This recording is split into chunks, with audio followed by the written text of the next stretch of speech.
fáilte go súisiir, an chéad ardán múna, agus bálamh a bhreastalíonn go sainiúil Scoil na Gaeltachta, agus lán Ghaeilge.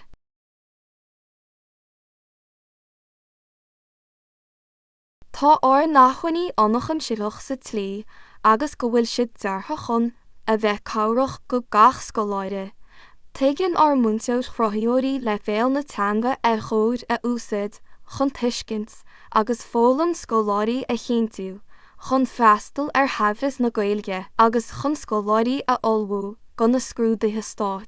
Gheobhaidh sibh fápé scrúdaithe mánana, agus de réir topacha go gach ábhar stratha sóisiúirí, agus áard teiste atá ar an ardán.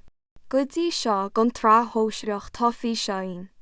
Cóbhach fointi, nótaí agus cúiseanna atá cruthaithe ag múnsóirí lán Ghaeilge agus Gaeltachta ar fáil go mhaite, don ólaíocht, don tíreolaíocht, don Spáinnis, agus don Bhéarla.